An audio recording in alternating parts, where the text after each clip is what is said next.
What's up everybody, Mechrex here, and I'm back in Vega Conflict, and the Decimation starts tomorrow, which is to be expected. The prizes are the same as the events. We can get the carrier, the hunter swarms, the support fields, but here's the few other things that are being added in. The blueprints for the Xeno weapons, 2 of them specifically, and then we have the Xeno disintegrator cannon as reusable items. So that's a benefit, so anyone who doesn't have it can go ahead and pick up a few. I myself will be picking up a few of the level 1s for my Punishers. But my main goal is to get 6 Hunter Swarm level 2s for my first carrier build. After that I'll focus on refitting my destroyers and stuff. But the main thing is the Paladin carrier is in the Decimation, the Hunter Swarms, and the support fields. So anyone who didn't manage to get the carrier can get the carrier if they got everything else. If they didn't get the support fields, they can get the support fields if they got the carrier, unless they got it all. Then good for you. And for those of you who didn't get it, well, you can earn it now. Well, starting tomorrow actually. But I have a fairly short little thing to read off here. The prices of the Decimation are the same as the monthly event, with the same prices except for a few Xeno blueprints and the reusable items, so that's something to look forward to. As for the Decimation itself, it has the same point payout as the event, so it will not have a better point payout. It'll have the exact same, so it's going to be grindy, as you can expect. And the 24-hour ship build discount will begin as well, so make sure your ship factor is ready to take care of that. Mine will actually be ready. On another note, I'll also be doing a little more Vega gameplay on a daily basis, sometimes, somewhat. So the daily missions, they're PvE based, will be covered somewhat as they come up, because you don't always get them in a row. Sometimes you get the PvP ones. So a bit more will be going up on the channel as I put it together. And I'll be cycling through games in the near future, not right away. I'm getting stuff sorted out. So content will be different each day as I do that, with a few breaks where there will be no content on certain days. I don't know the exact dates yet, but there will be different things to happen on those days in the future, but for now they'll just be blank days where there's nothing. The games will be Ark Survival Evolved. It's been on the channel before and it flopped horribly, which I wasn't surprised. Starbound I'll actually show off more often than Ark, just because I myself like Starbound a lot.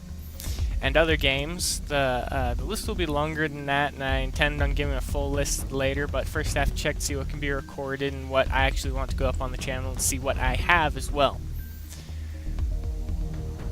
Alright, all of that aside, let's check into the Planet Strike for you lower level players.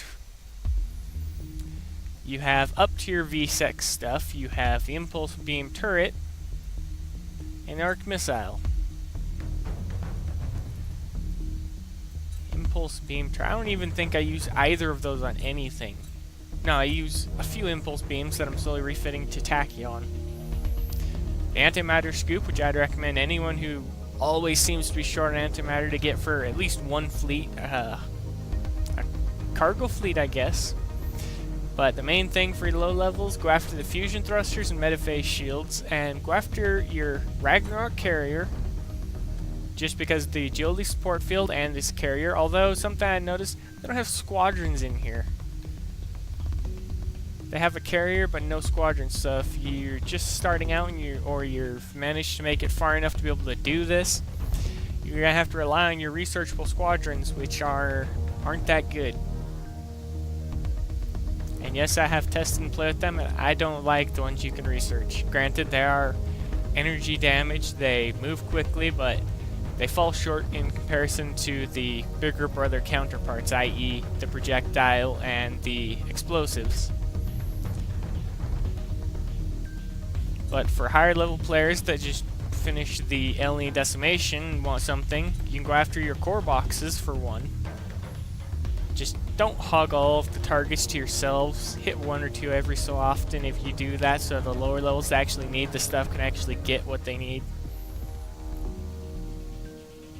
But that's that. And as I stated before, everything will be starting tomorrow.